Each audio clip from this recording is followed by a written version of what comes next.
What are your thoughts on it? Yeah, for for our family, it's pretty big. Was hammered into me, and then brought down to, and then with my son joining, and he did 2 tours over there, and for myself, when we were deployed in '06, I had an action out of my company of 138. That's pretty significant. And why Remembrance Day? When we come in for the ramp ceremony, it's a quick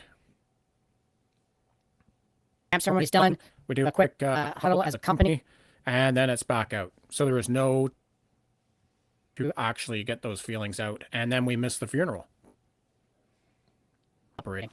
So Mhm. I do a lot of reflection on that day with all my guys. It's too early. Yeah. Corey, what are your thoughts?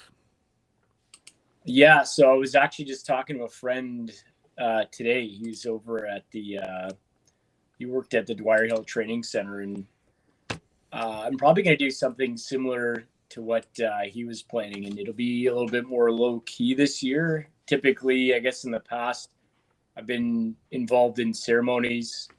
I didn't get an opportunity as a platoon commander to lead a platoon into a Remembrance Day ceremony. I think it's important to take part in those traditions, but this year's been a little rough. We've lost a few members, and I think we're just going to play it low key and just really check in on those veterans that are really quiet and kind of in the background, just to see how everyone's doing and take the time to look in on everyone. But certainly, from my experience, I mean, I had 2 Remembrance Days overseas, and the first one was pretty tough. It was basically, well, there's like a ramp ceremony every week, so a lot of those issues, I guess, I've gotten over.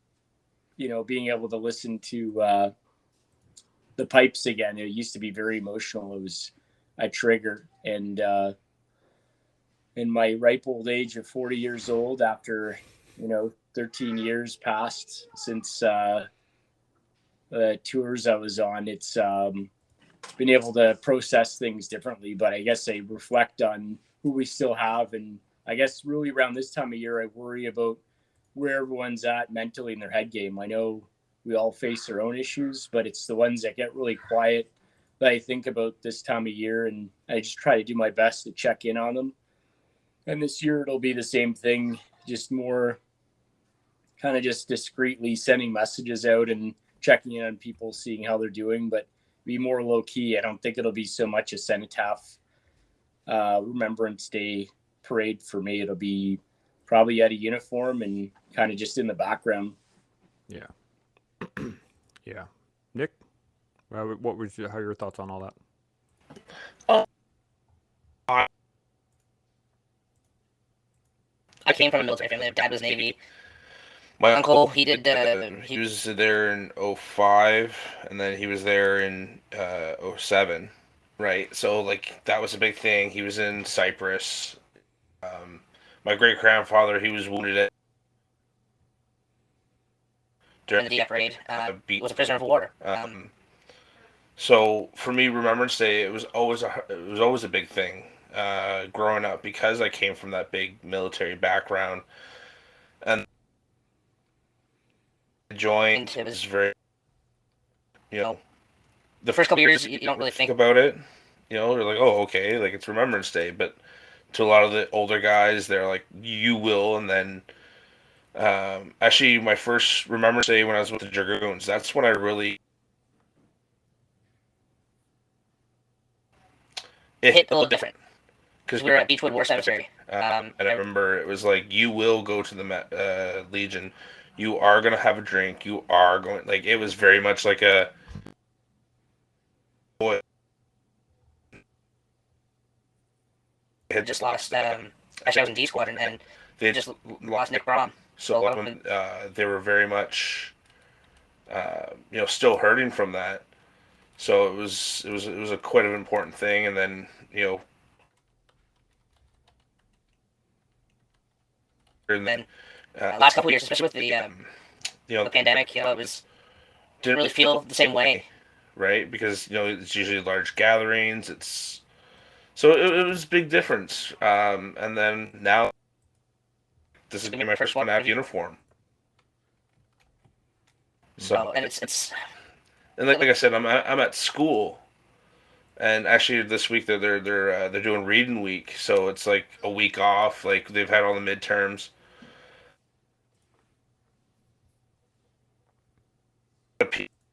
Especially the exchange students, for them to actually really understand that's kind of been my purpose. Of like, this is why we wear the poppy. This is why we remember. We pause and we reflect. And then there's been a few. I've had a few that were trying to be. No. We don't play this game. So it's remembrance and observing it. It's always been part of me, but it's now even more so. Yeah, I found that first one when I got out was very challenging. Carl, how about yourself? Sure thing. It's interesting because I think I echo or mirror some of the comments. I relate to a lot of them. When I got out, I was forced out for medical reasons, and like Sean, when I left the base, and I left everybody else behind. Mm-hmm. But growing up, I was around Remembrance Day ceremonies. I had family members in the military. But I think as I get older here, and I'm 46 now, I've gone sort of more away from the formal ceremonies as well, and more into sort of the way I approach my own sort of faith and religion. And I get outside, I walk a trail into the woods, climb a mountain, and during that time, I'm reflecting on the people that that came before me, that are no longer here, or like Nick said, that that are still suffering, perhaps walking the streets here today. So I was talking to my kids about it the other day, and they're teenagers and they go to school here with a history, military history, and they were saying, I asked them about the ceremony, and they said, Dad, like, I know the ceremony is important, but it's really boring.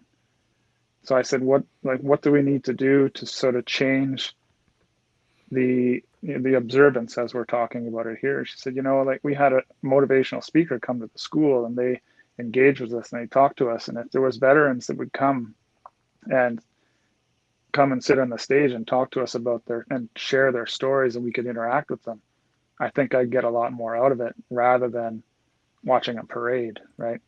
And I was really intrigued by that conversation, because Dwayne McDougall and I have been talking about that the last couple of years, and trying to do something a little bit different with Remembrance Day, and that gathering a group of people and doing something physical, so that we all sort of, in quotes, suffer together and work together to get to a point, and then have that circle and a conversation about what Remembrance Day is, and how to go forward with it. So I see the value in the large parades and the cenotaphs and all of that stuff, and the uniforms and everything, the history.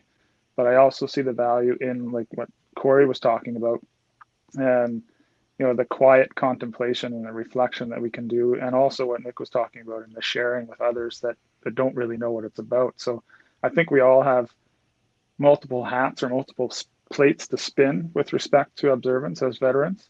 Mm-hmm. And I don't know, I'm just trying my best to figure out the way that works for me, so that I can sort of share within our family and community. Yeah, I agree with you. I think that I always like doing outdoor ceremonies myself, because you have to suffer a little bit. You have to sit there in the cold, and you feel the pain in your ears, and you just like, yep. But my kids don't get it, all that stuff. Wade, thoughts? I muted you because you were echoing. Sorry, making noise. All good. So yeah, for me, it's it's always been, ever since I joined the military, it's been a big part of me and my career, right? Because I was always on parade or do something with the dragoons. Like they love the tradition of it, so you will be at a ceremony and you will partake in it, and that's the way it was. So when I transitioned out of that, and I was given the choice of, you can show up and you can do whatever you want, I think still out of the obligation of the guys that we lost on my tour, and like the guys that I lost as friends that are on the flag behind me, that I show up for them as well as the guys that died years before to pave the path of the life that I have today. So I always viewed it as I'm remembering not just my comrades, but they've been added to it since I was a child, because I always had that, thanks a lot for sacrificing what you guys did, because it was driven home of I found that sense in why I joined the military, right? It was that I wanted to do something that made my life more profound.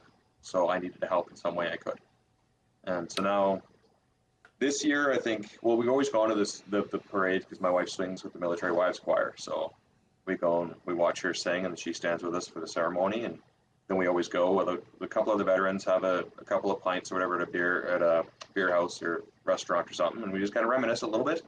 And then I usually just come home and have a quiet, reflective day. But I think this year I've got new space set up in the house right behind me that I think anyone who's around locally wants to come by and have a chat, I think the door's going to be open.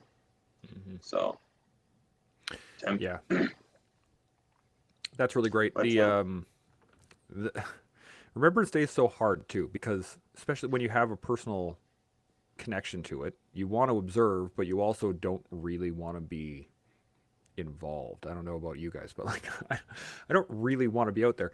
But I found that over the years, the more involved I got, the easier that the day became, and not so much like willy nilly. I'm just gonna go here and do that thing, do whatever.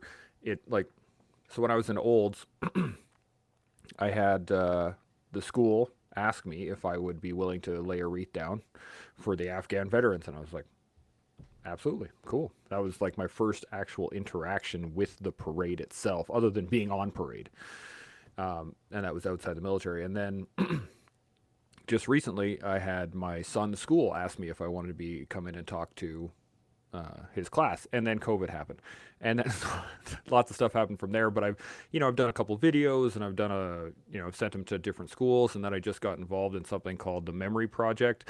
I don't know if you guys have heard of it or not, but they link up veterans with schools so that you can go in and talk about your experience and actually engage the kids directly. Because I think, Carl, as you were saying, that's the key. You have to actually engage the kids rather than just, saying Flanders Fields and, saying the poem and saying Lest We Forget. And the kids don't really understand what it's all about, right? So you have to really be there so that they can get it. Has anybody seen their observance of Remembrance Day change dramatically, like from one year to the next, or is it more? Yeah. What is up, Sean? Explain. Yeah, it's changed significantly for me, and in two ways.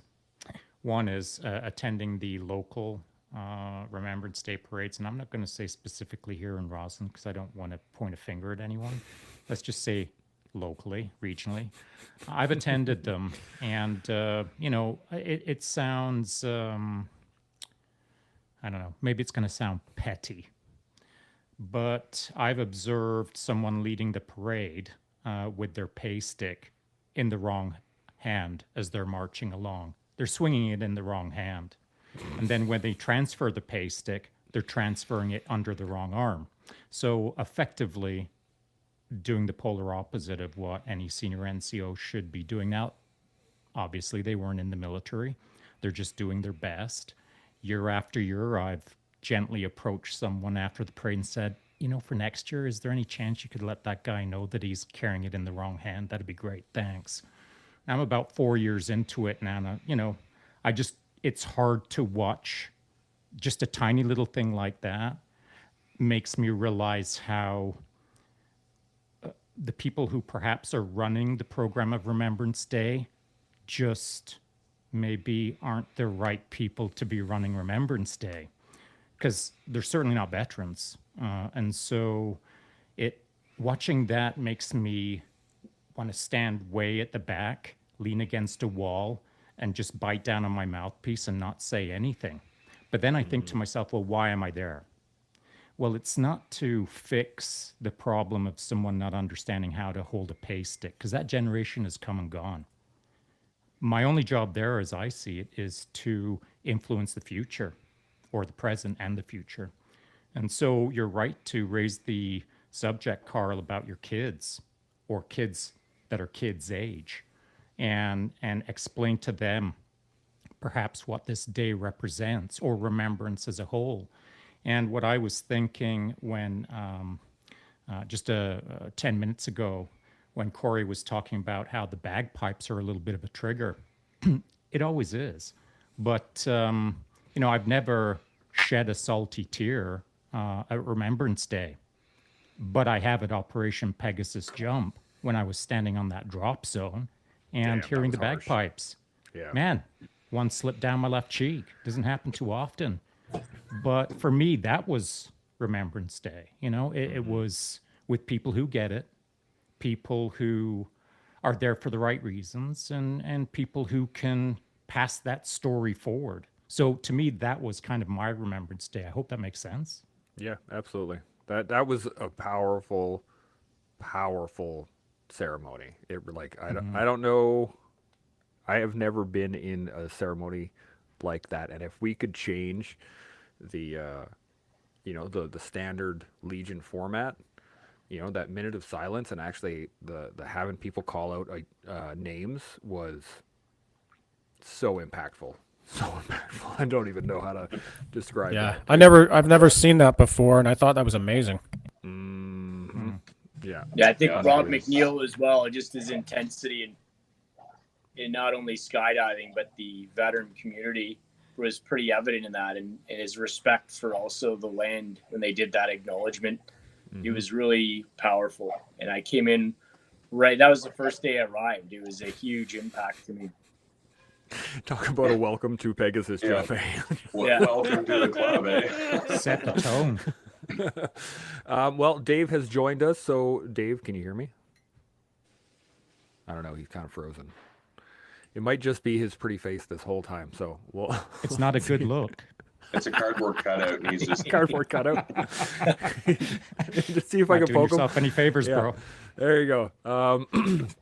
So the I think that observance was outstanding. Now the real question is, how do we get something like that, or something to be that profound to other people? How do we get the meaning through without them having, like, obviously we all signed up, we all volunteered, we all said, I want to be a soldier and I get paid to blow things up. Yay. Right? That we all did that. But we all paid the price for it, and we all understand that, the attachment to that remembrance is going to be with us for the rest of our life. But how do we get that into the population? How do we get them to see the reverence that we hold? Any thoughts? I think that Go for it. like I was saying, like, I'm in school, right? And like here in Oromocto and Fredericton, there's enough of a veteran community where we can kind of already do that, and it's already big enough. I find at the universities, I think that's another thing too. Like having somebody there to say, "Hey, look, this is why we do this," and like again, that's wearing the poppy, and they're just like, "What's that from? Like what's so big about it?" But then it's like, it's blissful ignorance of like you, like it's understandable.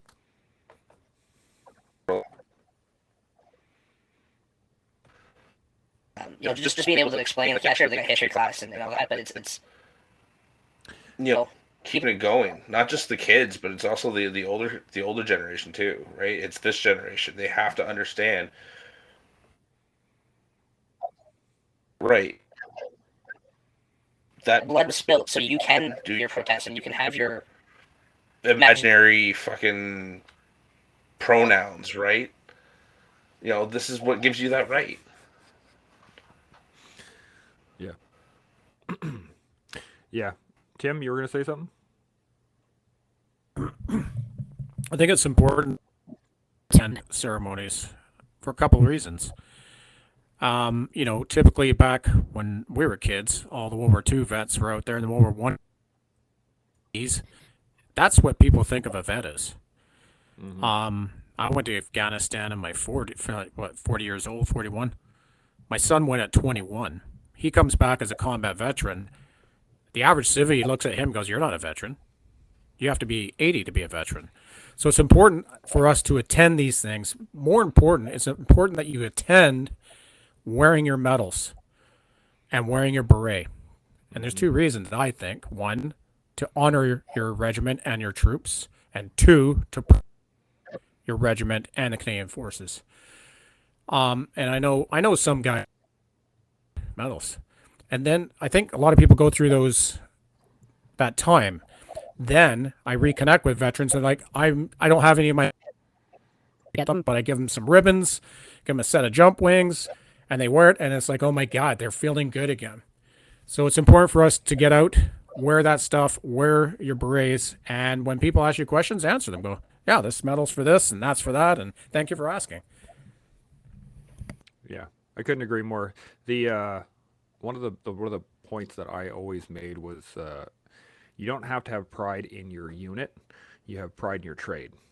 Right, like there were a lot of guys that kind of came out of Afghanistan a little bitter, didn't really like their regiments or leadership or whatever.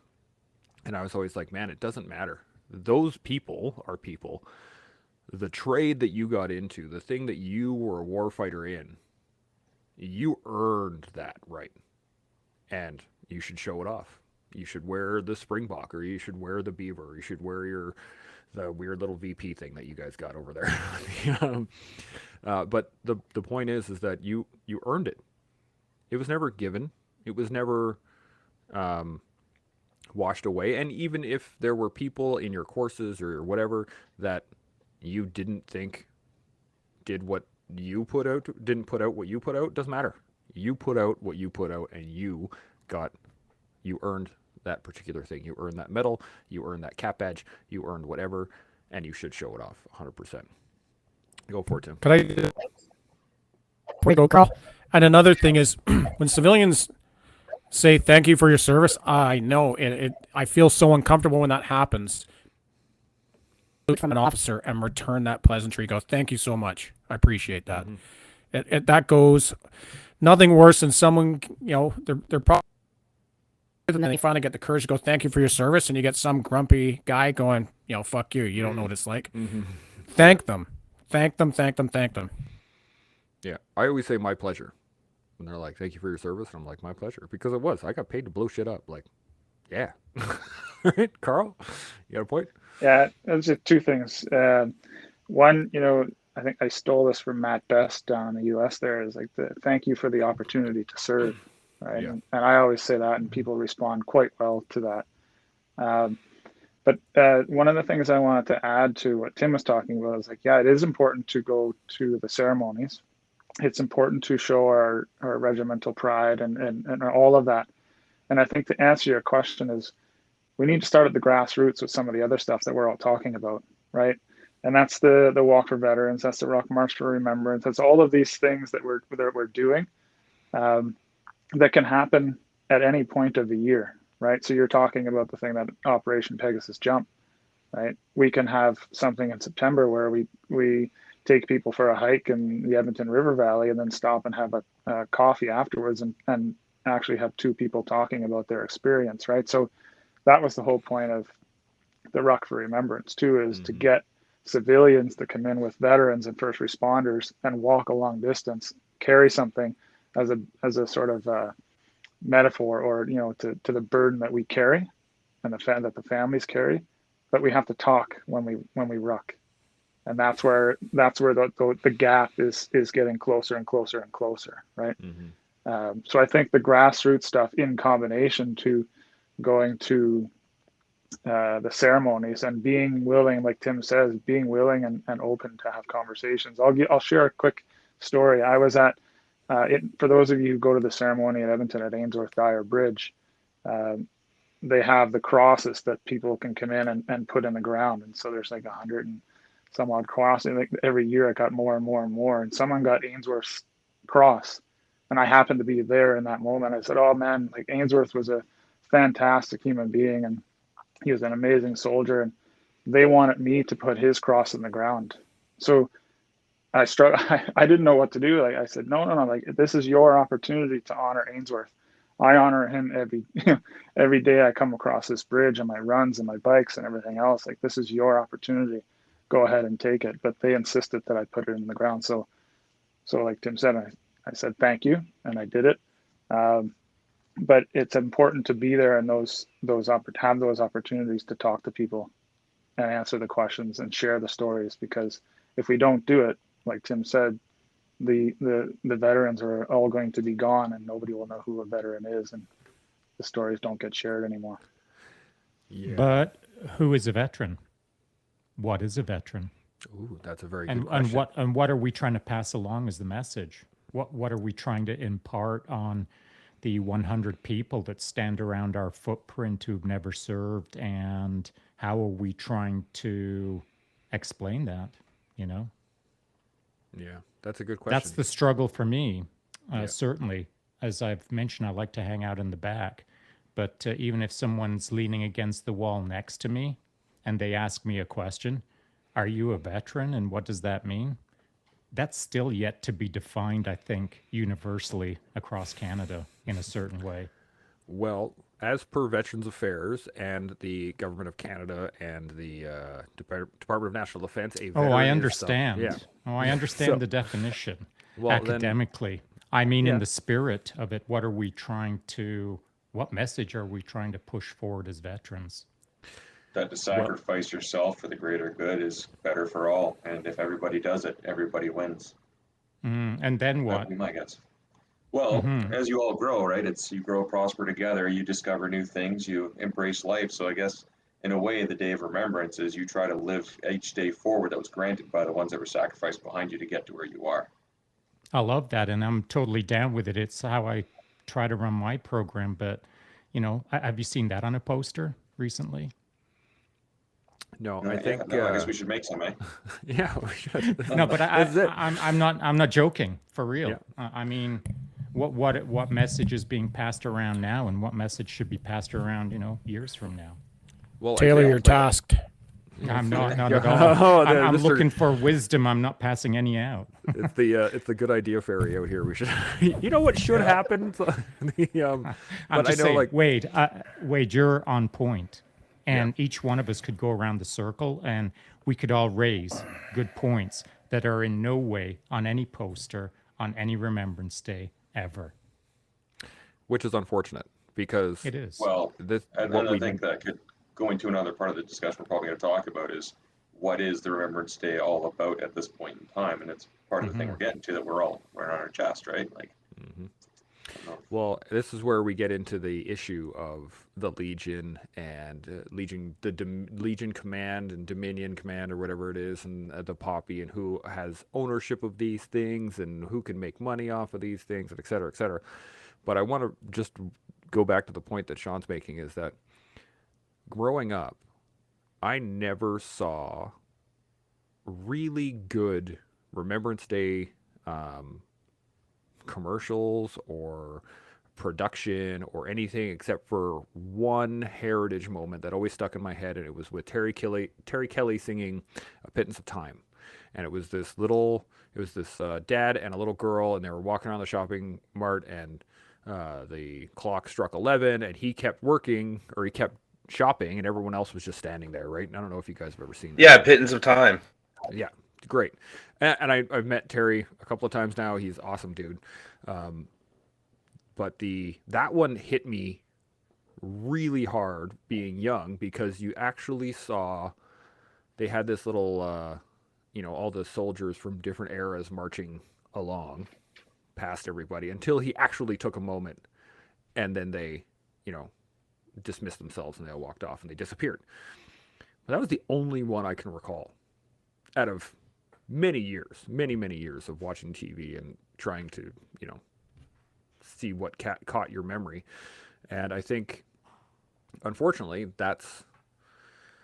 it's our fault as veterans, as different generations of veterans have come along, and after World War II, I've talked to Korea guys that always felt that they couldn't be proud of their service because they weren't World War II guys, and guys who were peacekeeping veterans who couldn't be proud of their service because they weren't in Korea.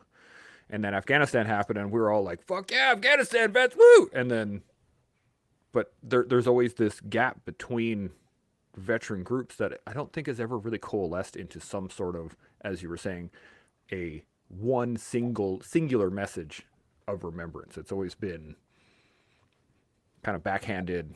There's that guy, and then there's those guys, and there's these. We're all separated. So I think that's what I'm just trying to focus the problem, I guess, more than come up with a solution at this point. But I think that's where it comes from. Any thoughts on that? Anybody? Yeah, the messaging is a rehash of the last 40 decades. Yeah. It hasn't evolved. Yeah. It hasn't synchronized with today's generation of soldiers or warriors or recent. It just is not a as relevant message as it could be if some more thought was put into it. It, in my opinion, and it's a terrible term, I'll call it lazy advertising. Yeah, it is. And actually, I was just on the Canadian podcast with Zach that a few of you guys have been on now, and he put out a little post of exactly what we're just talking about right now, where I was saying, the issue with the Legion. He asked me what the Legion could be doing, and I said, well, they need to work with the veteran. That's their friggin' mandate. Actually do what the veteran requires, rather than doing the same thing that they've been doing for the last 70 fucking years, which is meat draws and Sunday night dances and that stuff. But you can't remove the Legion or change a whole lot of it. But yeah, go ahead, Nick. Sorry, no, because I had talked with my old man today about this, and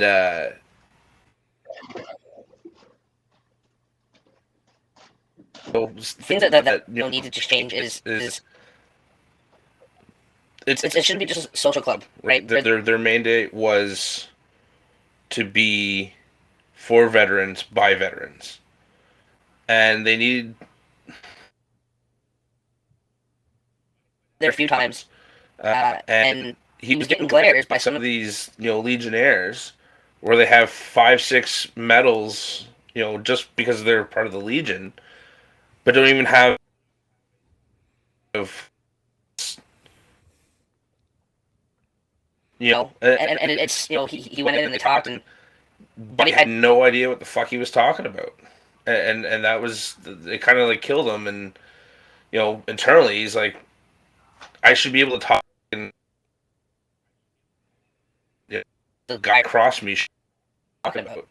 I shouldn't have to try and re-educate people, right? There's a couple of legions in Nova Scotia aren't even doing a legion or I'm shocked for to hear their that. yeah. Actually, I'll that's name blast. It's the one in Oxford. I was just reading it, and it's interesting because Oxford, but ends. They're part of 107 and all that, and no, zero Remembrance Day anything. They'll have them already laid out, but they'll be open later for their Friday night. Yeah. But as That's where the money devil's comes in. advocate, that indicative. they might not have the corporate knowledge to run it. Yeah. And it's indicative of us being lazy. Yeah. I'll add I to mean, the problems that your friends have are problems that they could solve, and it's not your friend's fault Yeah.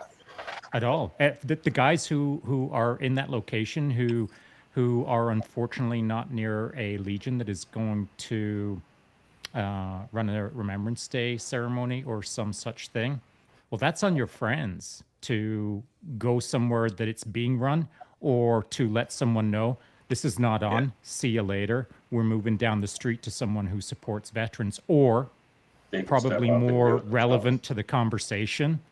Man, we all just got to start doing it better. Who are we relying on? if let's start relying on ourselves. Is there a solution that we can put together? Yeah. Yeah, Corey, the you had challenge should sorry. be with Yeah, go ahead. veterans to get out That's there, right. get engaged, and myself included, being a veteran card-carrying member of the Legion, I have yet to really get out there, except for a few events where I've had veterans throw something together and have got out to support. But other than that, the leadership, the opportunity, that's all on veterans to get out there and make the Legion what they want to make of it. But if there's no cadet squadron there or a veteran, and I'll say, in my opinion, what a veteran is somebody who's served, that's put on a uniform for their country and defend its people. Anybody that's done that can become a member of the Legion and really take up an opportunity to lead that. And it's unfortunate, it sounds to me, that there are legions in Canada that just don't have that leadership there. And me being in Newtown, that's my first stop after the ceremony will be to go in and check out my local Legion. I've yet to go there, but I certainly will Remembrance Day and have a beer in the corner and see what's up. That's a great point. I actually just moved into Sherwood Park, and I've never been to the Legion here. I should probably check it out and see what their ceremony is going to be looking like this year. But you're right. Yeah, and when they're engaged, they're an excellent resource. We utilized them for the Walk for the Wounded this year, and it was amazing to have the opportunity to not only touch bases with those members, a lot of them civilians, but I think we're lucky being in Petawawa. There would be a lot of military members in that Legion, but it was certainly, to me, it's like a family. And, whether it's civilian members or not, it's an organization that's for members and veterans. And I've had a lot of friends that have been sorted out with their issues with back through members in the Legion. So there certainly is some positives for it, but always room for improvement. And then again, that challenge goes out. What can we do better ourselves and as a community, and to be leaders in our local Legion or other legions? What are we doing? Yeah, this is a big challenge, and actually, it's part of what we're all wearing as well. Is that we all have a poppy on, and this is a bit of a challenge, at least in my mind. The Legion owns the poppy, like they own the image, and you cannot make anything with the Flanders poppy, this particular poppy, and sell it without being a registered charity, so that you can't, use any of the money. And but they don't, they're not evolving the edge of ownership. I was talking to Jason from Blackbird Industries, who just came out with the Afghan poppy image, which looks amazing, and I'm really excited that he's getting involved in that. But we really shouldn't have to come up with something new. We really should. Be monetized. Yeah? It really no, isn't. You shouldn't be we profiting off should. of this. Okay, he did exactly what we should be doing. Yeah. Create a new one.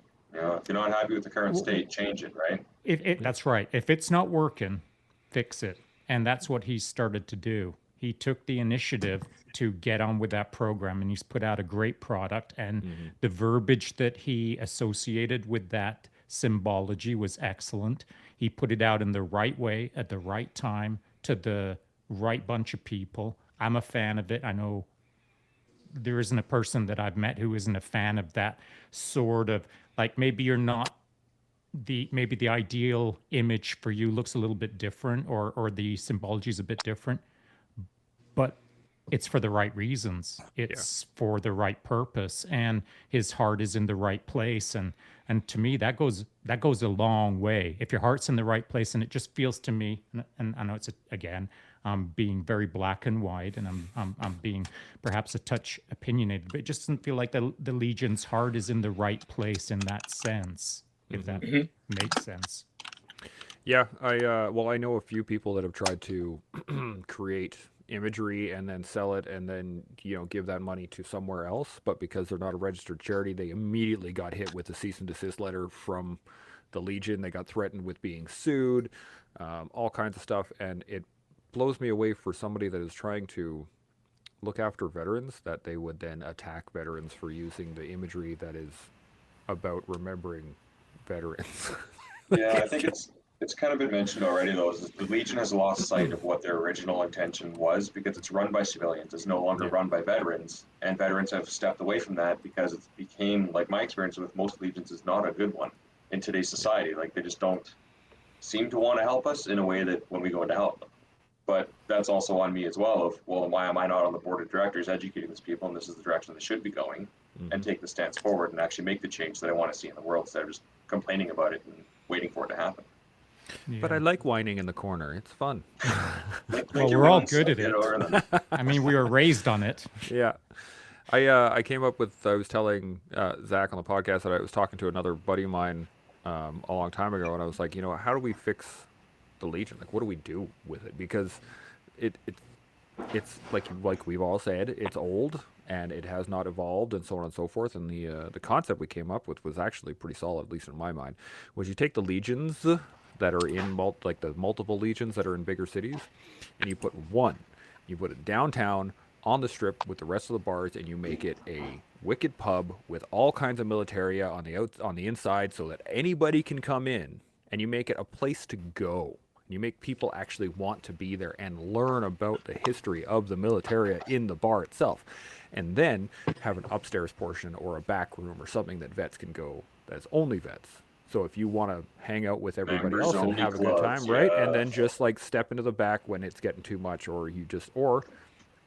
and have offices back there with all of the Legion stuff. If you need help dealing with VAC, or you need help dealing with blah, blah, blah, blah, blah, blah, blah, then all the offices are back there. But then again, that's just the ideas that we came up with. So anybody else, if you could fix the Legion, what would your thoughts be? What would you want to do? I think, make it not a curling club. Yeah. Get rid of the dark horse. I mean, honestly, it's like The stepping idea into the really- 70s to the I curling think club. In all honesty, the Legion may need to actually die and create something new, as we're doing right now. Veterans are sitting together, advocating for each other in a way that we need to. And right, we're linking and networking our way in today's society. Of the Legion was designed after World War One, right? Yeah. World War One. When they all started together, band together, because they needed a place to go to band to help. That mentality never evolved past the Second World War. It was the same thing, but the world evolved outside that. So now we're basically and effectively sitting in a Legion right now, discussing the world problems and how we can help each other out and benefit each other. And I've got connections in this way. You can help me this way. Let's do it. And it happens. So maybe the Legion itself needs to die as an entity and something new be born from the ashes of it that today's veterans are in control of. That's precisely I think- how I I think- feel. Yeah. Now, I think a big thing- I'm not suggesting for a moment that the Legion isn't doing a bunch of good things currently No, and in the not at all. past I'm just and in the saying for future, veteran advocacy. but it's not serving me, and it's not serving a whole bunch of people that I know very well, and something needs to change. Yeah. Nick, No, I fair think a point. big thing with the Legion is, like, if you were to go talk to know that you have friends, they can vouch for your service. At the Legion, you really can't. You don't really have that. And you do see cases where guys will exaggerate, and you do get cases of stolen valor, but the Legion does nothing because they don't. Right, And it's like any one of us can pick out what's wrong with the uniform. Somebody has that nice Sergeant Major eye, Tim, that you can pick out. The jump wings aren't the right size, or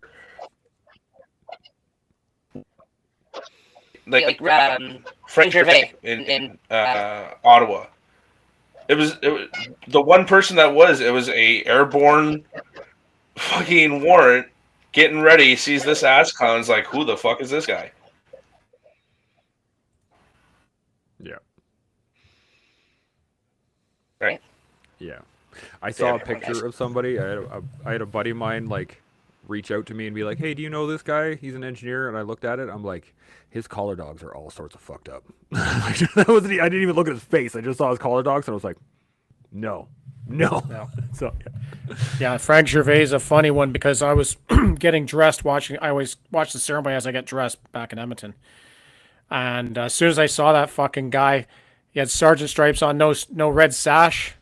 Of course, he's a Pathfinder Medal of Bravery. Yeah, okay.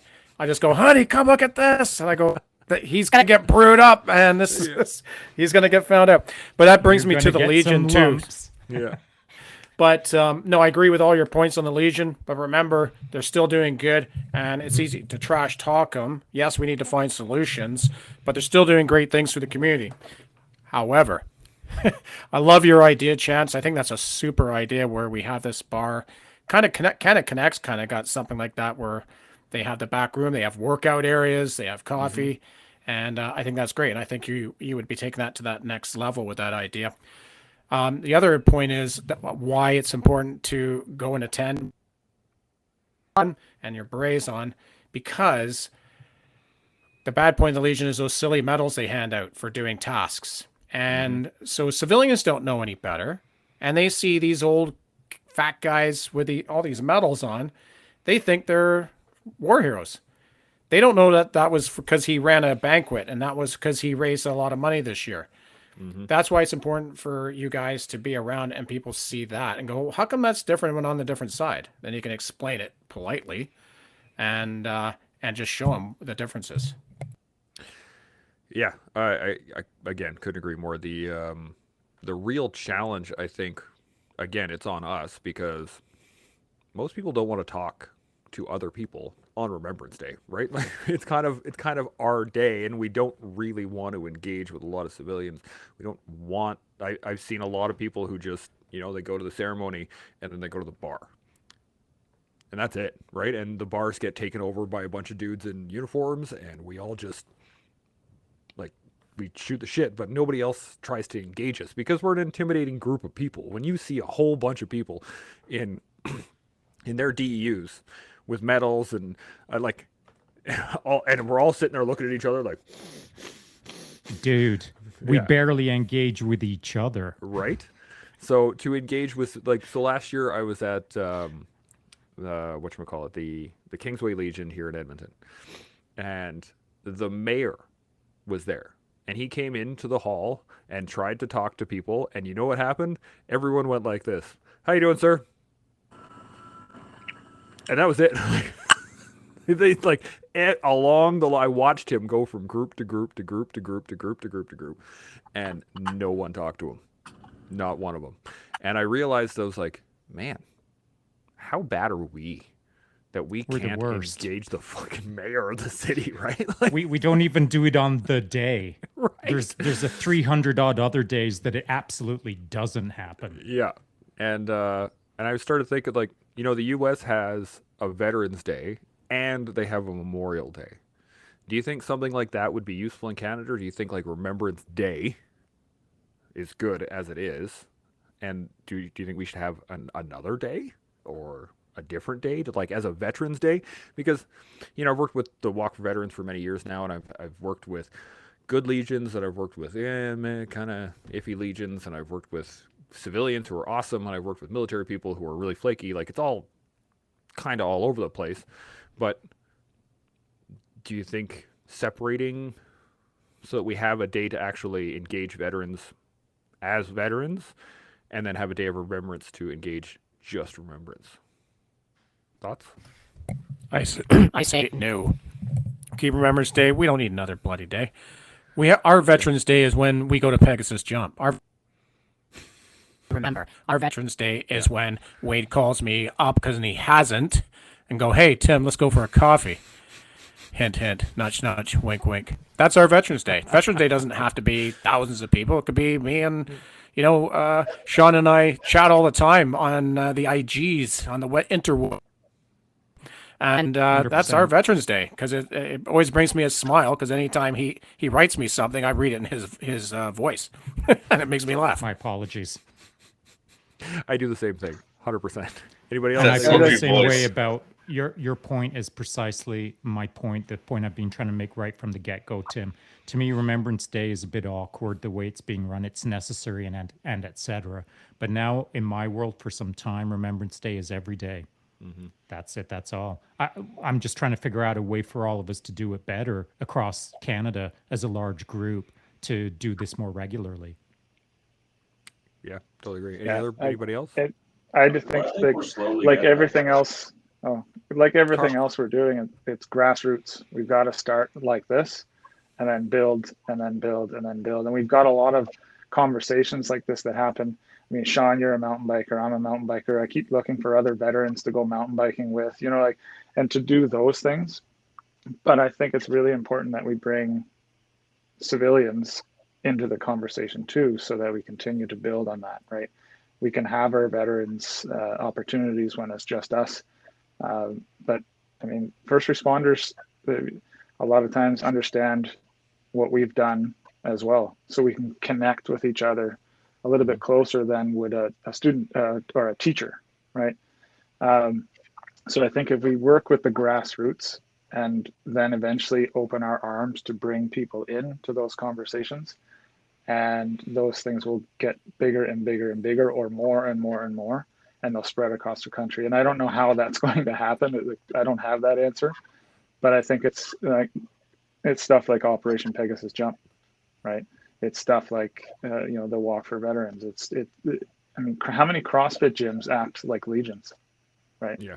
I think about, like, CrossFit gyms attract veterans, and it's done that for years. And so it's finding, I guess, what the veteran community, especially the younger generations of veterans, are into and are interested in, and creating passion projects around it. And Corey's done that very well. Motorcycle. Right? Yeah, motorcycles. There's like jumping out of airplanes. It's dogs, Jiu-jitsu. right? Jiu-jitsu, right? How many of us veterans have German Shepherds or Belgian Malinois now? Right? It's bring all the dogs together, and there's many ways that we can do it, and I think doing that well, but I think we have to start sort of reaching out a little bit more effectively. So if you don't mind me interjecting just a sec, I'll try to keep my nose out as much as possible. But if your point is precisely correct, and so that localized impact that you have by saying, "Hey, bro, you got a mountain bike? Come on out with me. Let's get that done." That's impacting one person, and maybe they bring along a friend. Now you're impacting two. Maybe there's 10. Maybe impact 10. But you ain't impacting 10,000. And so how do we impact big numbers? How do we make the difference on a larger scale? And the only way I can see it is through the digital domain. And it's precisely like this, but to scale. And I don't have those solutions, but that's generally where I'm leaning right now. And if someone's got like some big model that would surpass that easily, I'd be all ears. But I just see the digital domain as the way to go now. Yeah, it is local. It is the way to go, and I think it's a combination of both. You're going to need the local grassroots, person-to-person connection. You need that humanity there. Like, I've got local neighbors here that I finally reached out and started talking to, make connections with non-veteran people who know nothing about the military. I'm the only veteran in the group of people. And one of them's coming with me to Remembrance Day this year because he's never really attended one with a veteran. So he's going to learn how to see it through my eyes. So in that, I've affected one person, and he's also agreed to go skydiving. So it's on record now that he is going to do it. And he's getting me into BJJ as well. So there's a double flip there. We're holding each other accountable to do something awesome, to grow together. And I think that's how it just starts, is it starts with one. And before you know it, you have 7,000 looking behind you going, yeah, you're on the right track of doing what you want to do. I like what you're saying, and let's make it happen all together. I wonder, this is just right off the top of my head, you're asking for digital solutions, and I wonder, it's a mixture of what Wade just said and yourself, Sean, was the fact that what if we were to enable people to see Remembrance Day through our eyes, using the digital medium? So instead of just seeing the Remembrance Day ceremony, like, Ottawa's Remembrance Day ceremony, where they got the big camera angles and everyone's sitting around with the, around the cenotaph doing that stuff. What if it was a bit more personal? And we could actually even integrate something like what happened at Pegasus Jump and the name calls and things like that. And maybe this year what we should do online is show it from our perspective. Show the names and the people and the faces during Remembrance Day, during that minute of silence, to show other people who we're remembering, why we're remembering them. And, one of the things I always say when I hear about loss is, may their memory be a blessing, because it should be, right? Loss, and I've been thinking about this for a little while. Loss and separation are basically the same thing.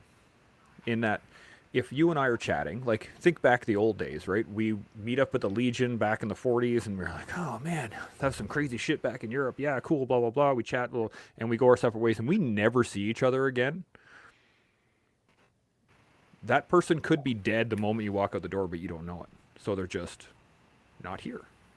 And so all you have is those memories, those good times, those bad times, all of those, the connections that you made to keep as a blessing for yourself, right? To keep as your own personal picture of that person. And whether they have died or passed on or not, the fact that they're not there, all you have is their memory. And therefore, you have to take it forward and then utilize it so that other people can show it. And I think if we were to show the population, the rest of the world, that connection, I think that would help us a lot. Any thoughts on that? Everyone's I I do like the direction. sorry, okay. Who wants to go first? Yeah, let's go, John, Carl. yeah. Let's go, Carl. Okay. Yeah, I completely agree with that. And Sean, I'll point you out. You're doing a fantastic job of doing this right now. Thank you. Like with your Instagram, you've got your airborne shirt on. You're going for a ride. You're just you're telling a story when you're going for a ride, but you happen to sort of slip some stuff in there. And the Black Rifle Coffee Company down in the U.S., they've got big production stuff happening, but every Memorial Day and every Veterans Day, they put out a different kind of video. They've got the money to do that, obviously, but they put it out that really hits the spot. And like Chance, you're talking about that personal moment that really shows up. I think last year they did one where they went to the grave site, and a couple of guys just showed up and they had a drink together, and it was a really emotional film, right? It was only a few minutes long. I don't think Canadian veterans do that well enough. We're trying to. I do think that we have the people across the country that have that technology and the ability to do it. And it starts with conversations like this and then getting those people out. I mean, the stuff that you guys have been putting out with Operation Pegasus Jump is beautiful, right? Really heartwarming and touching. And I think it's those things that need to sort of get out on a more regular basis. And Chance, like you say, on Remembrance Day, if we all had similar videos showing like, here's what I'm doing for Remembrance Day, and this is why. And then we see another video that shows up and then another, and we're sharing it all over the place, and there's a hashtag attached to it. I think after a couple of years, there'll be a big difference. I'd like to throw something in here because I'm going to point the shiny finger at Tim Turner, and well deserved, by the way. So, a year ago, I was doing an abysmal job. And thanks, Carl, for saying that, I'm putting out some content. I appreciate that. I'm trying my best. But a year ago, it was diabolically bad. And a year ago, I didn't own a Pathfinder sweatshirt, I didn't own an airborne hoodie. I didn't own a 2 Commando t-shirt. I didn't own any of it because that's just not the life I was living, because I was doing an abysmal job of waving the flag. In fact, I was looking at it for, over a decade. I was observing guys and I just couldn't understand it. Everyone was wearing leather motorcycle jackets and skulls on the back, and it just didn't resonate with me. And no offense, because I get it. But at the time, it just wasn't working for me. And so it was Tim, watching Tim on social media and watching everything that Tim was doing. And I just thought, man, like he's always, he's always out there representing. And he's got the gear on and he's doing his thing, and it's righteous. But I just, it wasn't me. And so once I threw on, a Pathfinder shirt or whatever, and I started slipping my way into it, guys started saying, hey, bro, that's good. Glad you're doing it. And I had a moment where I realized that I've done an abysmal job. I've been a clown. I haven't represented as I should. And to me, it now means that, I wear it as much as I can, not for my own pat on the back, but just simply to let other people know, as you're saying, Carl, we just have to do a better job of letting people know that we're standing next to them. And then it might start a conversation that we can then perhaps enter into and shed some light on who we are and what it means to be a veteran. And by the way, there's another several 10,000s of us. Nick, you got something? Yeah, And it's great that Sean's saying that. Look, how many veteran-owned companies do we have right now? Like, there's myself, there's Corey, with Mad Hatter Industries.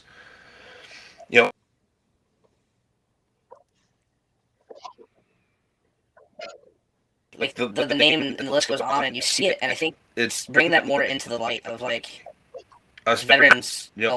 we do something very well, and we we want to try and work with each other, and just like there was the whole thing with Corporate for Life. Nick Strozer. He was up here in Fredericton for his Black Alley Distilling. He's got rum. Black Alley Distillery did gin. The craziest thing was Fredericton's got a huge veteran owned companies, huge amount of them. There was like 5 or 6 of them. Bobby Black from Moncton, he does AWOL Brewing in Moncton, and he that's another dragoon that got into making his own business. And I think that's a big thing of especially this time of year is getting our getting our elbows out and saying, look, like veteran owned companies, like we've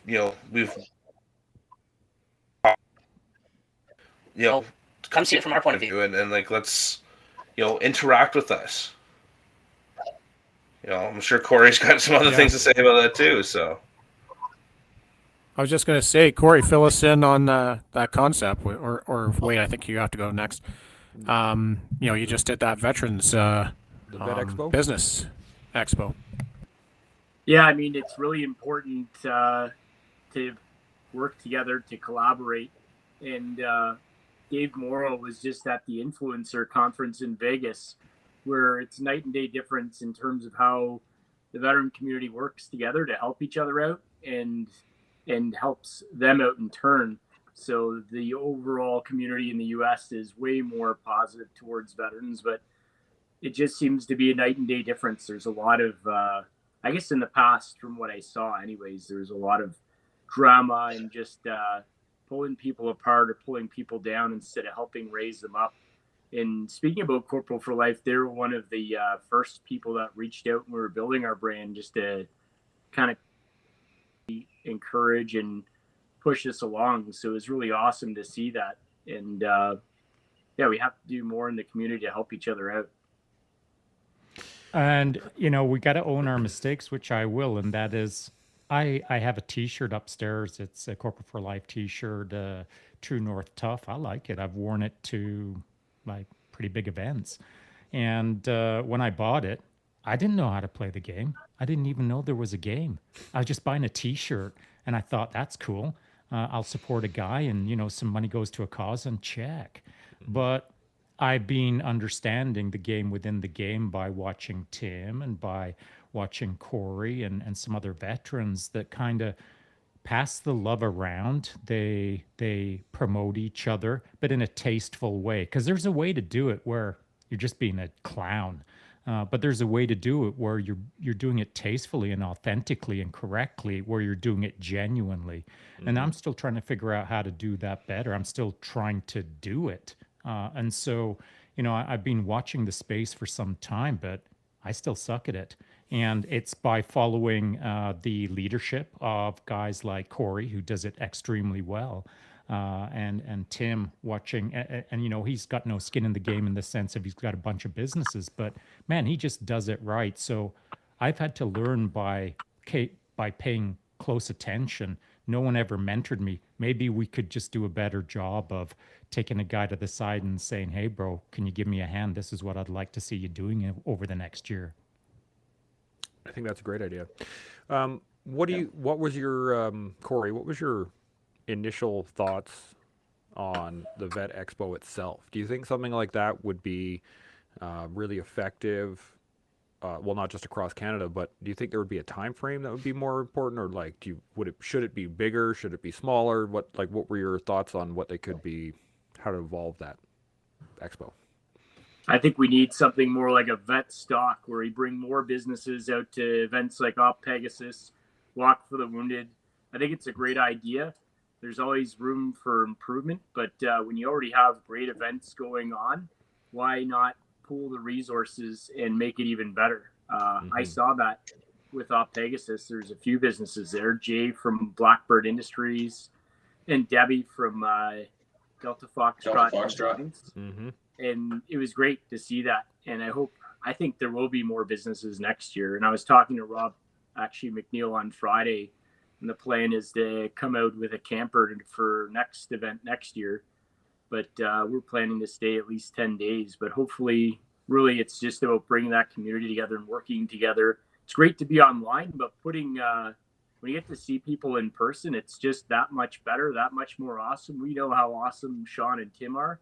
But until you get to try Tim's coffee or Sean's coffee in person or look at Tim's bike that he rides, it's just that much more better, right? When you get to see these people in person. And Dave Morrow, I had no friggin' idea how tall he was. And I looked at him and was like, wow, you're like Chance. It makes it real. So fit. The dude was just so fit. So it was great to see him in person. It was just kind of like, he looked at me, he's like, it's weird. We haven't actually seen each other in person. I think it's the first time, right? And it's like, yeah, we feel like we knew each other for years because we were talking, and there's a lot of benefits to having that digital platform. But I think nothing beats in person.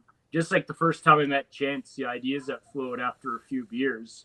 It's great just to get to meet people in person and do those things. So I hope we continue to see other events sprout off, the Operation Pegasus jump, but that we do everything we can in this community to make those events bigger and better. And we support it by attending, and we also finance it and bring in bigger resources every year, bigger and better consistently along that baseline. At least keep meeting that minimum every year is, the goal. So I think we can do more and do better, and we can certainly start learning from American veterans as well down south and collaborating with them as well. Yeah, I doing the podcast has been really exceptional for me. I've got to meet veterans from multiple countries, from multiple different elements and trades and all kinds of things, and it's been quite enlightening, actually. And the fact that one thing that we don't do well is promote veterans, which always blew me away, because in a military from a first world nation that is a complete volunteer force, it should be something that is like it behooves the nation to prop up veterans, right? It looks good when you turn out solid veterans that are doing solid work, that are helping out after service, instead of just pushing them off to the side. You see in the government that's going on, not just the any particular government, but governments sequentially over many, many years. We've always been behind. There's a conflict, and then Canada goes, "Oh, right, shit, what do we what do we do?" And then we make up for it really fast, because you get all the guys who are like, "There's fighting. Let's go, let's go get some." Do you think that at a higher level we can engage, or do you think we should engage the government itself to develop the veteran file? Because the Veterans Affairs file in the previous governments has never been a very good spot to be, right? That's where they kind of put people that are like, yeah, that guy's okay, we'll put him on the Veterans Affairs file. Do you think we need to engage the government itself to develop that? I think if you engage them, it's all right, but you don't leave it to them. For example, Veterans Affairs sent my friend a package on wellness a year after he had applied and had issues. Like, we're not going to sit there and wait for the government to help us out, because we know how that goes. Mm-hmm. But we certainly, there's packages, there's opportunities, there's grants, and there's resources to utilize that we could be definitely doing better on. There's definitely opportunities. I had a conversation with a pal, Tim. You know him from back in the day, Skyhawks time. And I had a 3-hour long conversation with him this week, just a couple of days ago, and he was completely unaware, just like I was, of the services that were available to me and him when he got out. And so, as I said to him, as I've said on the podcasts in the past, because I didn't know, that's on me. But where was the failure? It was on us. It was on you, and anyone who was in at that time that could have said, "Hey, grab some paperwork and fill that out," or "Did you know?" None of us are like saying, "Hey, sit up and pay attention, and you can do this better." When you get out, there's a pile of services. 25 years ago, I could have been sleeping a whole lot better if someone would have said, "Hey, do you need a hand?" And so I gave up all those decades of not getting any help. Now that I've got some help, man, I'm so much better. But I gave up 25 years of help because I just wasn't aware of it. And so if Veterans Affairs is failing us, and if the military is not saying fill out that paperwork, it's on us to let people know, guys and girls who are leaving the system, that there's certain things that are available to you to help support you as you transition. Yeah. I've just recently gone through the release process, and I think it's evolved. Like the medical release process right before COVID, anyway, they had like a little pamphlet book, and everything says, here's your release checklist, and it was very, very basic. But then once I got out, I found there's other things throughout back that they don't really advertise well. So you have to do the research and find it out. And once we found out those things, I always push it forward, because exactly that. If there's somebody who didn't get it, or I stumbled across it because it wasn't advertised. So 100% agree. Like the stuff that we know, definitely make sure that it's out there for everyone. Like, hey, I got this. Did you guys know this is available as well? And pass that knowledge. I definitely agree. We should be doing that a lot more. Yeah. I always say, I got really lucky in my release because I was the only person releasing, and there was one VA person on base, and I walked into that office, and I was already behind because it's supposed to be like a 6-month process, and I went and saw her at 2 months out. They were like, "You need to fill out all of these," and I sat at a desk for like 2 hours, and I just filled out paperwork, and I filled out paperwork, and I applied for basically every program under the sun that the VA offered, and unfortunately, a lot of people don't get that, and that you should. Like when you're getting out, they should just be like, apply for everything, and you're just throwing stuff to see if it sticks to the wall. If you get it, sweet, bonus. It also comes from, I think, a personal. We don't do a very good job in the military of allowing people to ask for help. First off, that's a big one, but. Secondary, it's a cultural thing because we don't want to ask for it. We don't want to be that guy, right? We don't want, that guy's milking the system or whatever. Why are you putting me? Right there. That's always been the way. That guy, the dragoon over here. But we don't do it well enough. And I had this conversation with my wife when I was first getting my my handicap tag. And I was like, I don't want it. I don't want to use it. I don't want to put it in my window. I don't want to put it in my truck. I don't want to park in the spot. I don't want to blah, blah, blah. And she sat me down and said, look, multiple generations of veterans fought for your specific right to have access to these programs. And these programs are here for you to access and utilize to make your life a little easier after you've done service to the country, blah, blah, blah. And I was like, oh, shit, I guess you're right. Roger that. Yes, dear. Thank you very much. You're 100% right. And it's true. Like generation after generation after generation of veteran has come along, and there have been people that stood up and said, the system isn't good enough. This needs to change, or this needs to change, or this needs to change. And over the years, we've come up with, where we're at right now, where we actually have a lot of really good programs available to us. And I think the biggest issue is us wanting to actually access them. Yeah, I have to say, VAC is amazing. The programs they have are incredible. I've never had an issue with VAC. They've always got back to me. And, I think a lot of guys, God, it's been this long. It's like, okay, you know what? In real time, you're not in the Army anymore. They do get to you. But I think, I forgot my point here.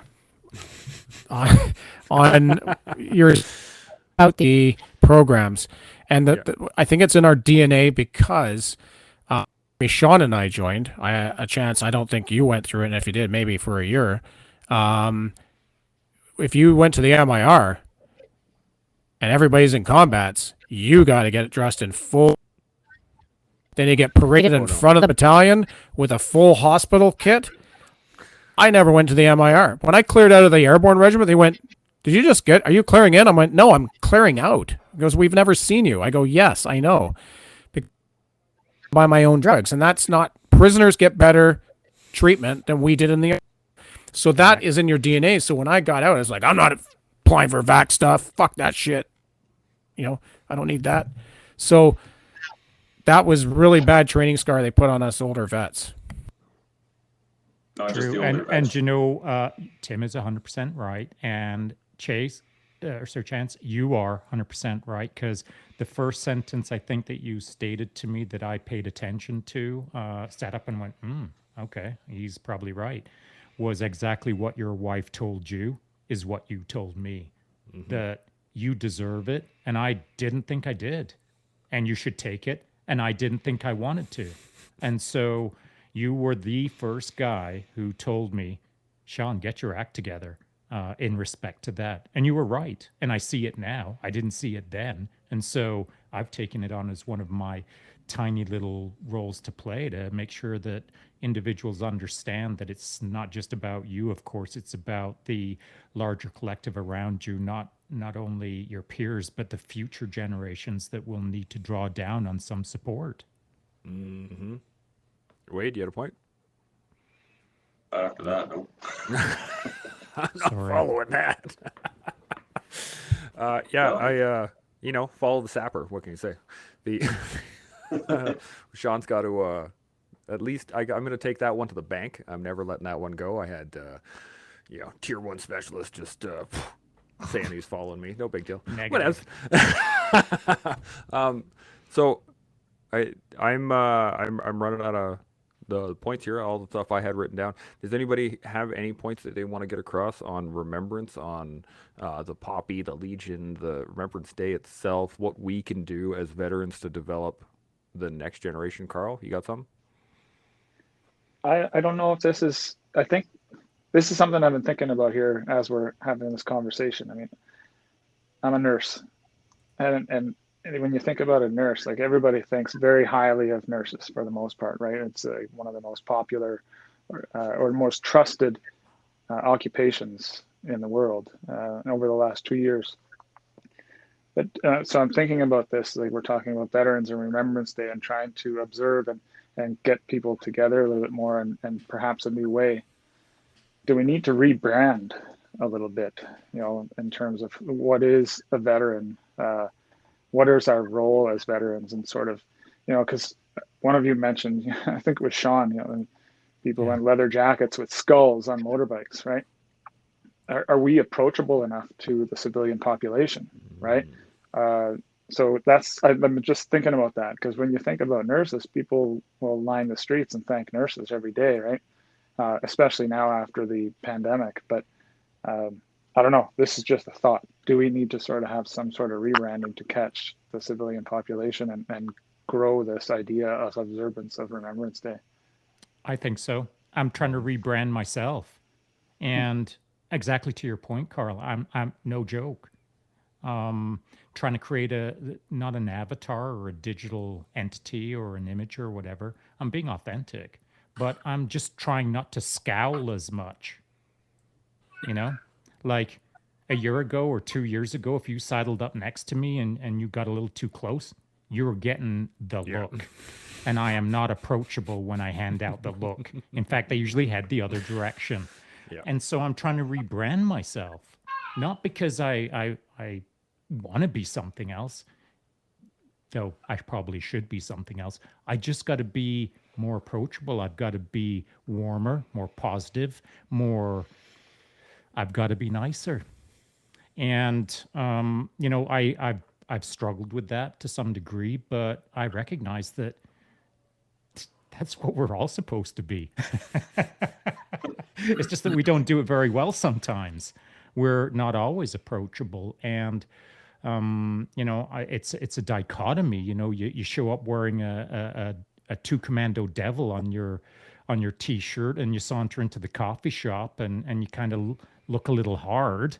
And in the meantime, you just want to talk to the person next to you in the coffee lineup and say, "How you doing? What are you doing today? Do you want to come ride a mountain bike with me?" You know? Yeah. Anybody else? Any points on that? No, I would say exactly. I've kind of modeled Sean's mentality of that. Like, it's been a rough road the last few years of, mental health and redefining who I'm going to be once I get out of the army. But you realize I've adopted the mentality of exactly that. I'd rather be a warrior in a garden than a gardener in a war. And so I take what I've taught and what I've been learned, and exactly, I try not to be grumpy so much. I try not to be so unapproachable. So much so Yes. to the fact that I got out of my shell and I joined my kids' school pack to force myself into the community to show what is a veteran. I have a service dog, so I stand out pretty well in town anyways.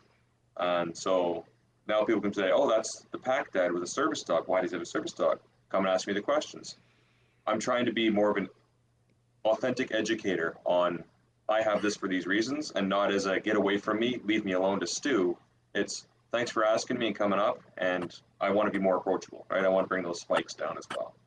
It's been a big challenge for me in the last little bit, but following you guys on social media has kind of been that drive of, if you guys are doing it, I think I can too. So thank you. Thank you for all of it. It is challenging, but it is righteous. And we all know that's what we're supposed to be doing, but it's difficult.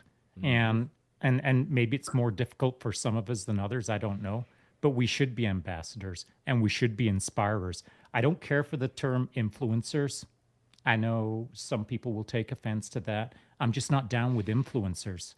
I love inspirers though. So change the word and I'm in. I think of the Kim Kardashians of the world when I hear the term influencers, you know? I'm in the same boat. So there's actually some questions here on the chat that I'm going to get to here in a second.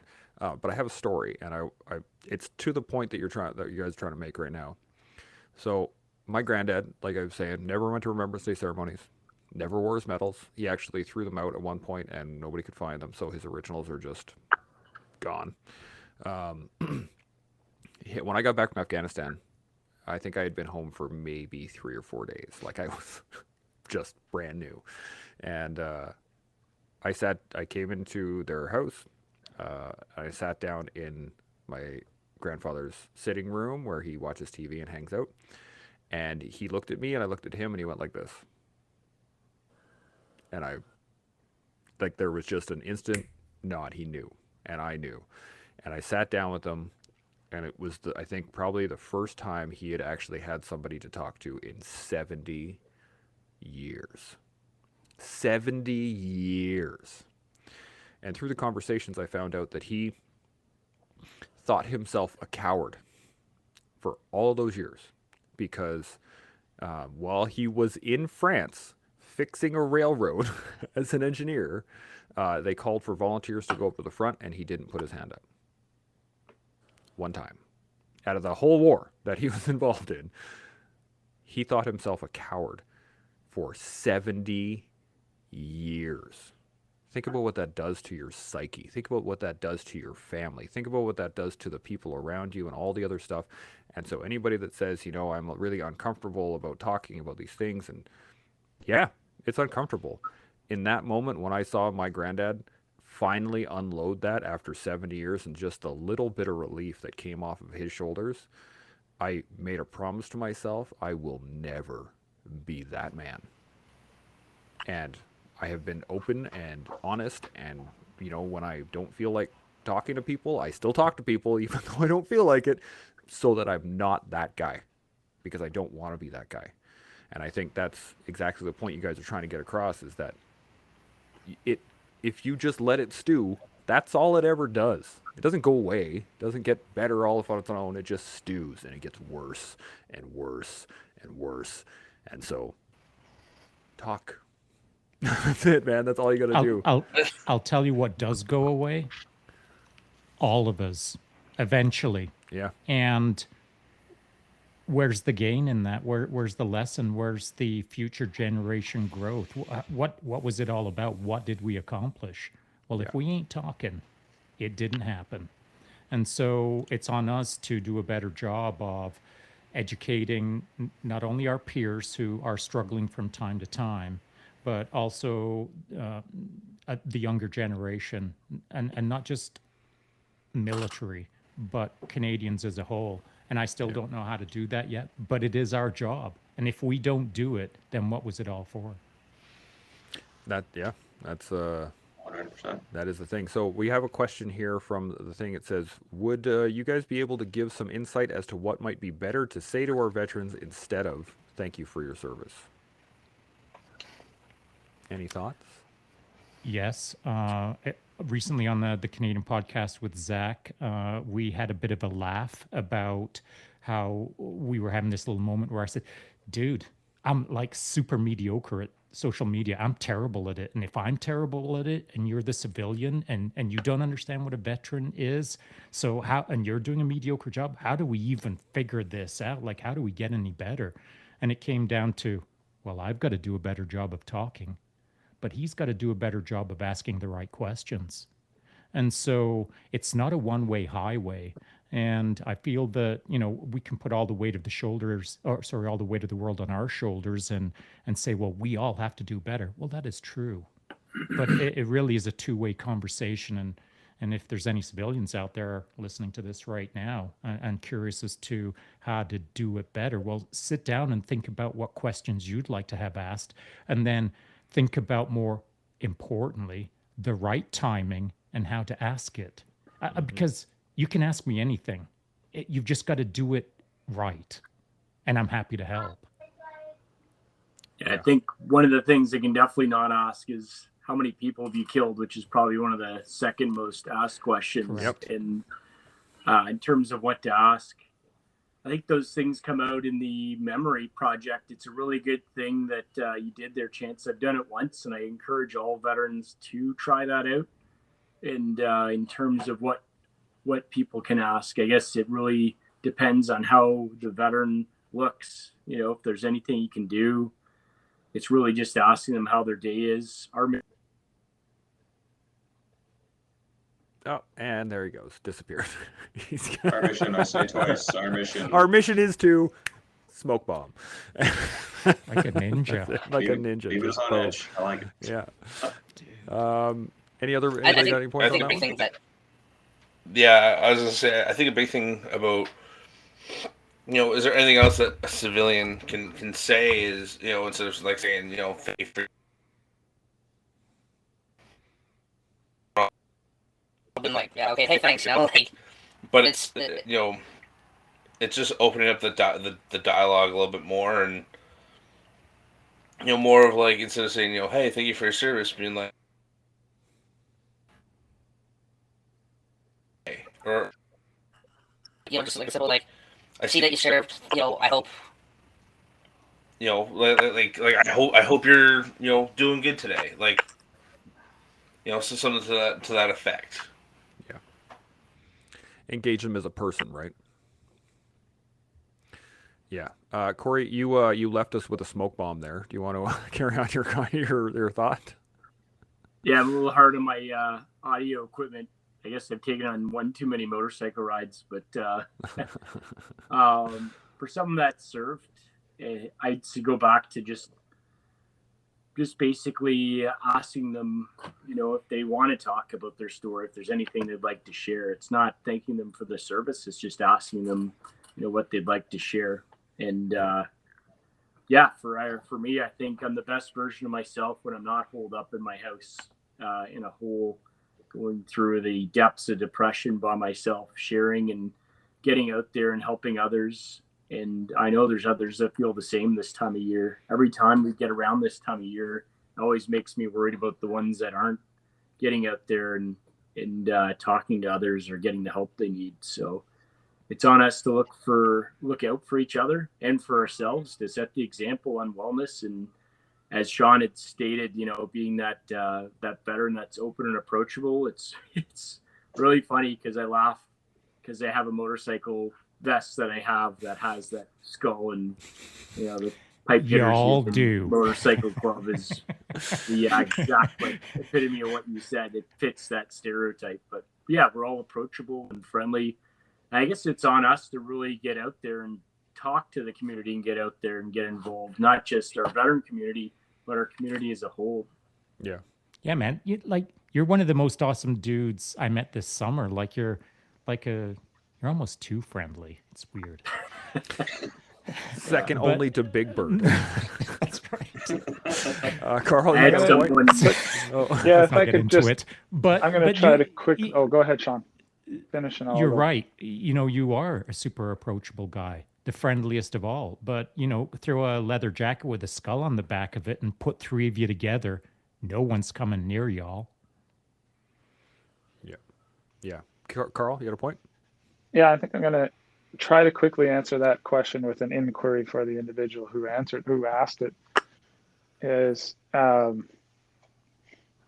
it's along the lines of when you ask somebody, "Hey, how you doing?" and then they say, "Good, how are you?" Right? We actually, if we answer the question properly, and we take a moment to think about how we're doing, sometimes the answer is not good, right? So if you truly do want to know, or thank us or get to know us, I think for me at least, and I think you guys will probably agree, we want to get to know people. We want to share our stories. To respond to thank you for your service. You're there at the ceremony. We already know you appreciate our service. So approach us, ask us questions, try to get to know us, and like Corey said, ask if it's the right time to talk to us, right? Are you willing to have a conversation about your experience in the military? Can I ask you a question of what it's like to be a soldier? Yep. Those are the types of questions I would rather have approached to me or to answer, because the thank you for your service is almost like I said, like just responding to, hey, how are you today? Yeah. We sort of just skip through it, right? Kind of like lip service. Yeah. Ask me what's the most interesting thing I experienced or saw in the military. Or where did you go when you were in the military? What countries did you see, or what did you learn from your experience? Those are the types of questions that I would love to catch. Yeah, and you can engage with them too, right? Like that's a big one. One of the other points in here, I think we actually are answering it right now. It said, would it be inappropriate to ask a veteran about someone they are remembering on Remembrance Day? And again, I would say not at all. It's appropriate, and it would help the veteran quite a bit to talk about the people that they're remembering. So I think that is, unless you guys have any other answers on that one. I would say just be forewarned, if when you ask that question, you may get an emotional answer. So be prepared to see Big Man with a Beard cry a little bit when you're asking me that question. Yeah, it might be directed, that's for sure.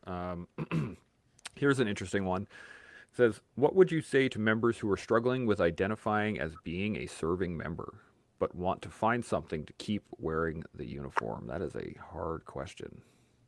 Can you reframe that again, or say that a different way? That's that one again. So what would you say to members who are struggling with identifying? I think this guy is in uniform, but is having trouble identifying. Showing up in it. Yeah, showing up. Like with all the, I imagine with all the stuff that's going on right now, it's probably pretty hard to say and be proud of what they're doing and being a part of. I think that's what he's going after here. You want to find something to keep wearing the uniform. Yeah, I think that the key to wanting to keep wearing the uniform is being the pride portion of it, being proud of what you're doing. And it's not so much being proud of, what the government or what the military as a whole is doing. I think, as I said earlier, you can be proud of your trade, you can be proud of your unit, you can be proud of your regiment, you can be proud of your squadron, you can be proud of whatever, you can be proud of just being you and earning that cap badge. At least that's my thoughts on it. Anybody else? Yeah, I would but add to that. my opinion might not be popular, but I'll still say it because Give it. it's got to be said. Mhm.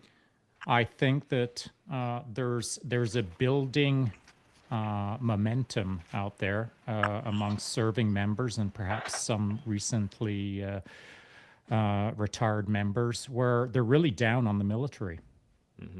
Like serving members are so down on the military. They're really negative about the military.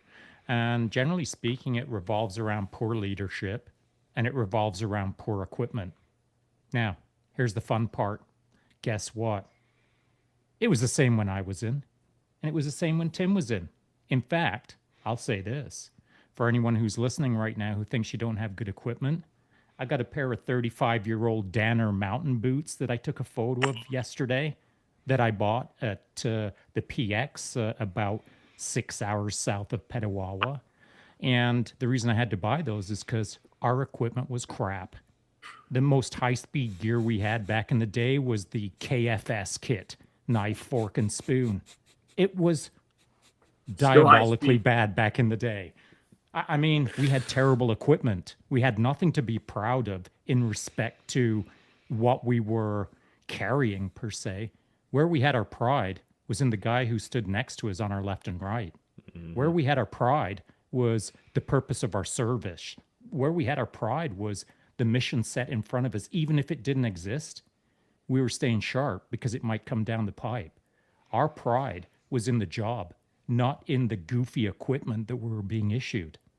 And so a lot of the negative that's coming out of anyone who's curious as to whether they should be proud on Remembrance Day wearing their uniform, I think it's a misplaced situation right now where some people have unfortunately bought into the negative connotation. If I don't have high-speed kit, then I am not high speed, and therefore I am not proud of what I do. Yeah. Yeah. Yeah. As we're getting Corey's typing away. Yeah. Taking notes. Yeah. The other thing I would kind of say. Am I off base? No, I Am think I you're off absolutely base? right. Am I wrong? Nope. Not at all, Sean. 100%. And I think that in accompaniment with that, if you're finding it hard to put your uniform on, you wore it for a reason to start with. That was a thing that was bigger than yourself initially. It's not about you. It's never been about you. It's about the bigger picture of what you can do together. So like you said, you're proud of the guys beside you. What's happening, I think, internally of that is people aren't respecting each other within the forces anymore because they've lost that leadership cred. They've lost that ability they've lost the vision of what we initially stood for to begin with. Agreed. So part of that is if you're not finding the pride or the want to put the uniform on, maybe that's exactly the time when you need to put it on and show that strength. And everyone that's worn it before will be standing right behind you with our medals on, watching you as well. So I think it's a unified front we need to make to reestablish that bond of the pride between each other, not just, I don't have pride in my uniform, so I'm not going to wear it. It's not about you. It's about those that have worn it and those that will wear it after you.